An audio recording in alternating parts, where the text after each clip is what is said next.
Number 10 leads us to James Russell. James Russell, a 39-year-old inmate serving his 4th prison term, managed to break out of the Olympics Correction Center. However, luck was not on his side. While still wearing his prison uniform, Russell approached the cabin and knocked on the door, hoping to borrow a cell phone. But to his amazement, the person who answered the door happened to be a correctional officer from the same facility that he just escaped from. Of course, the correctional officer, he promptly recognized Russell in his unmistakable prison attire and swiftly took action to apprehend him once again. As a result, Russell's freedom was short-lived and he was rearrested by the alert guard.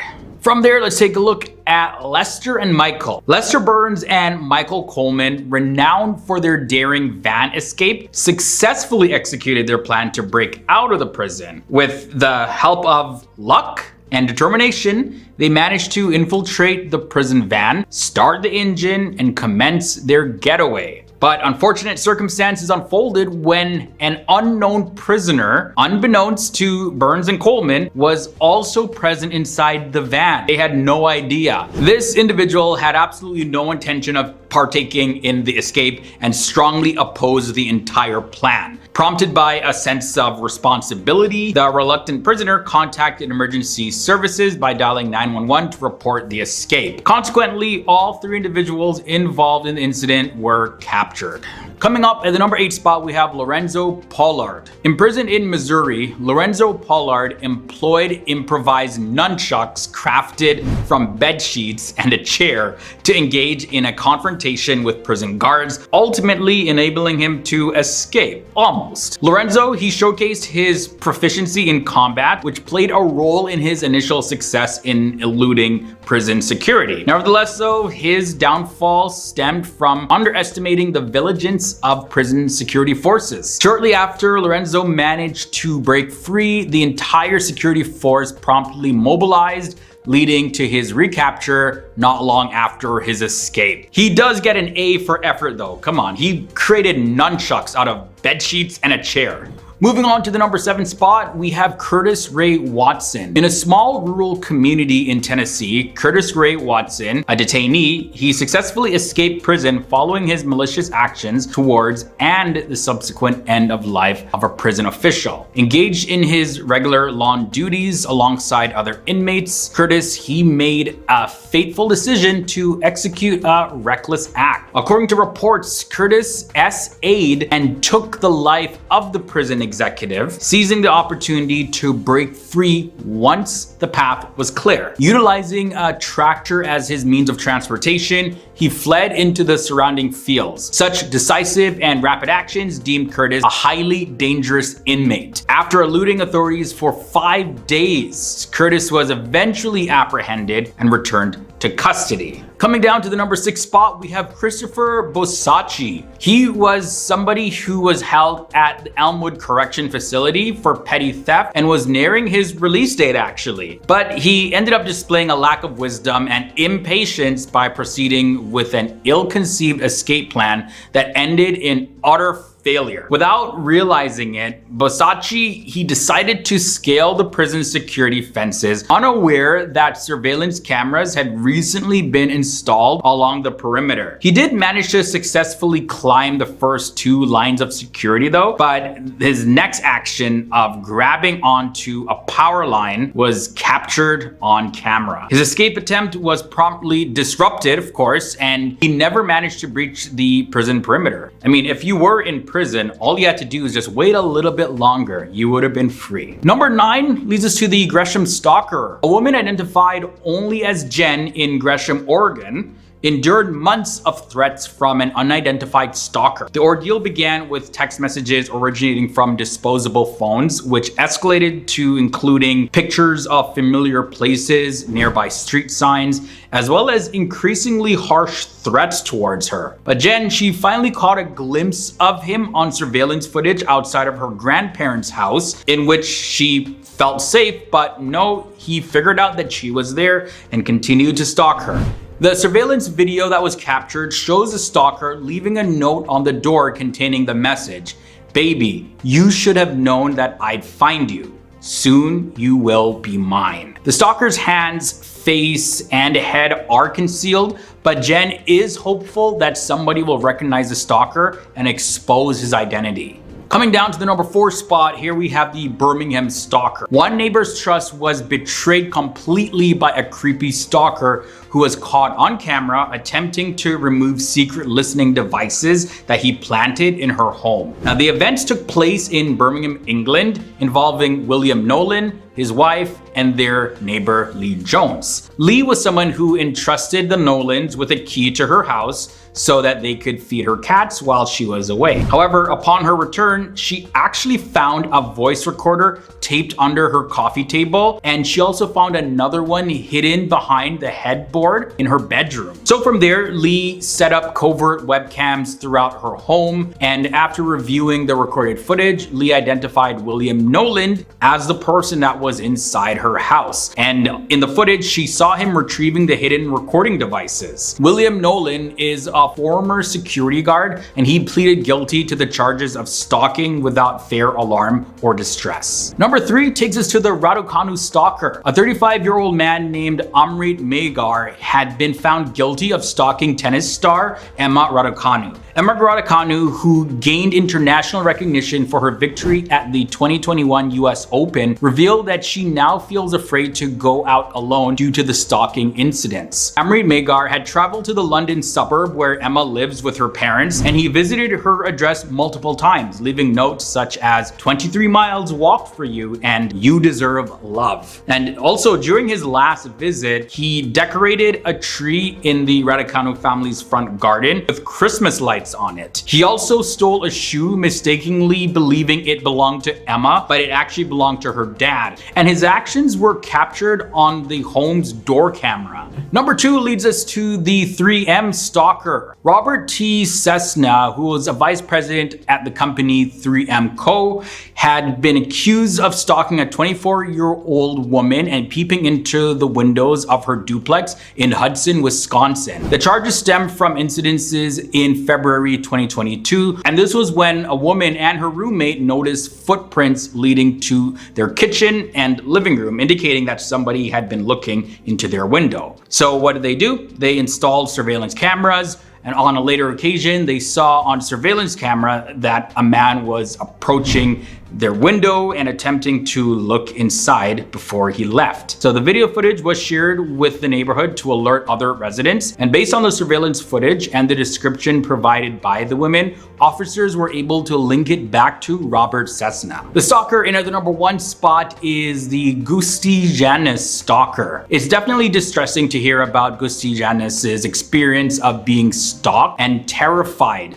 because she posted all of this in viral TikTok videos. And the fact that there was another woman from GUSTE's former neighborhood that identified a potential connection between the man in GUSTE's videos and someone who had been following her for several years adds the concerning element to this whole situation. It seems like there was this ongoing investigation involving this individual, and it suggests that authorities have been aware of this person's activities for quite some time, not just in GUSTE JANUS's case. Either way, GUSTE JANUS, she showed camera footage where the stalker arrived at her home shortly after her return home and then watched her through the window at nighttime.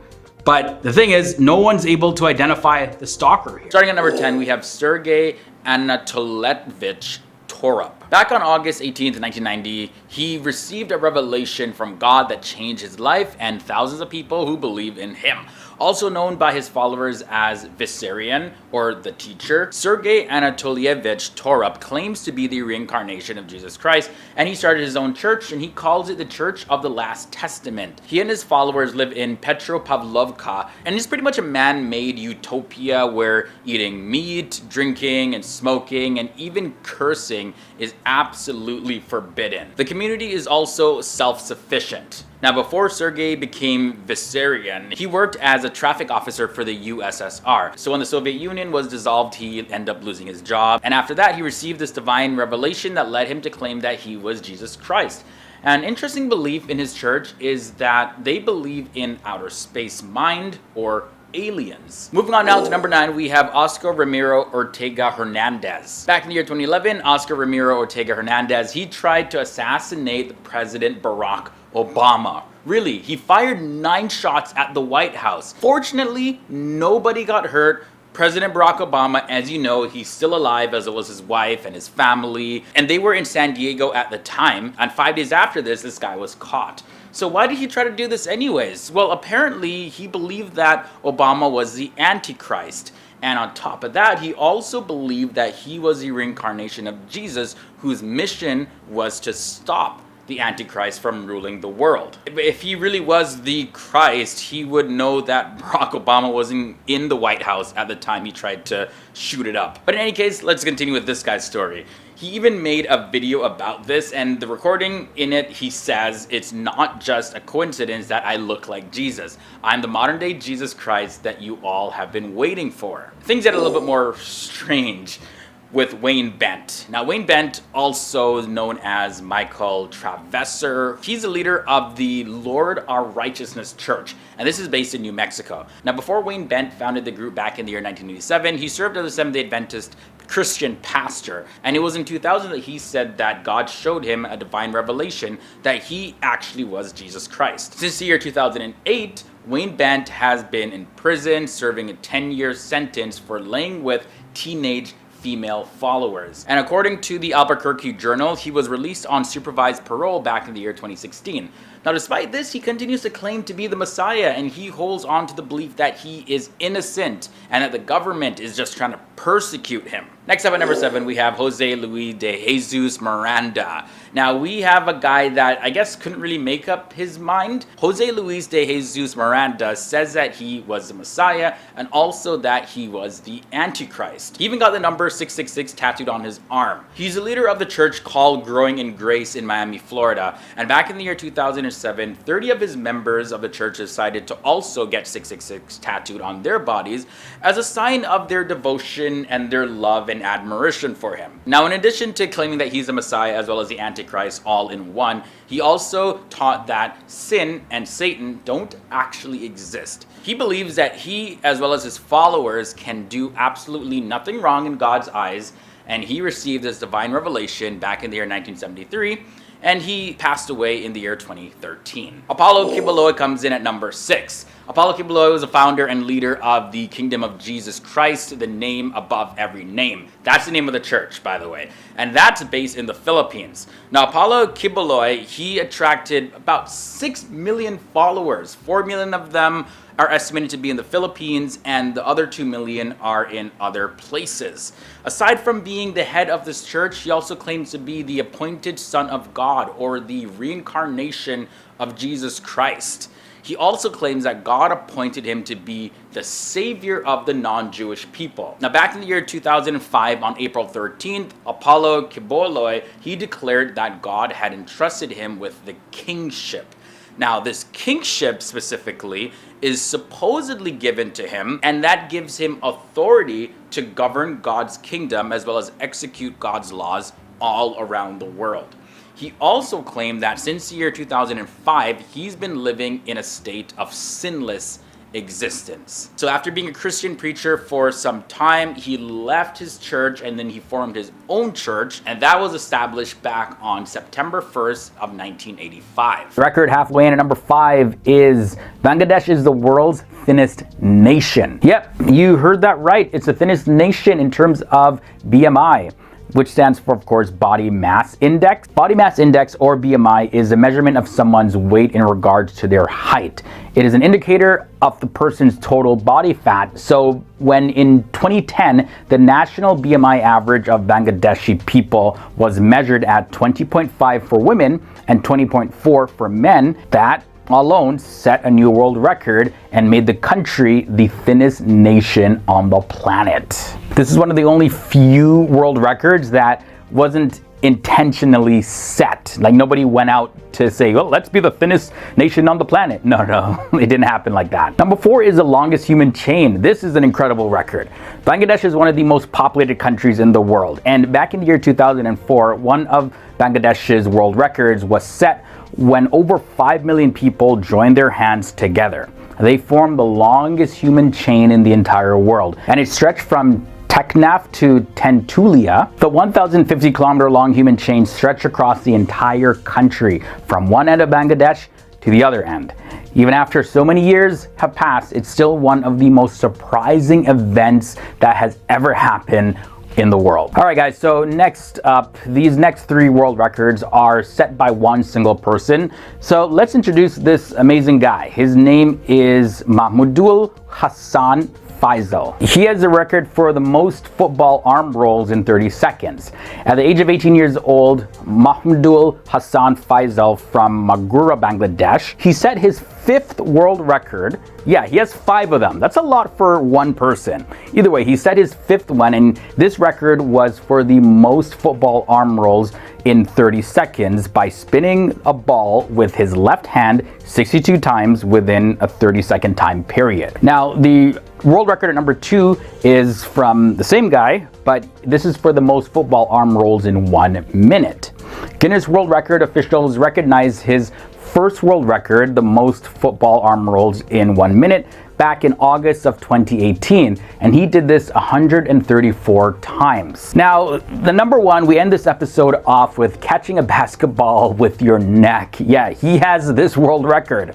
He broke the previous record of catching a basketball with your neck 27 times in a minute by doing it 34 times in a minute on May 3rd, 2019. He's definitely expressed that he's had a major interest in sports all of his life, and he said in his own words, and I quote, "My dream is to appear before everyone with 25 such certificates." So he definitely plans to continue to make the people of Bangladesh proud, and he has his eye on acquiring more Guinness World Record certificates because he wants to go out and break more records. Mahmudul Hassan Faisal is just one example of the talent that flows through the people of Bangladesh, and so I thought it would be fitting to end off this episode featuring him and some of his achievements.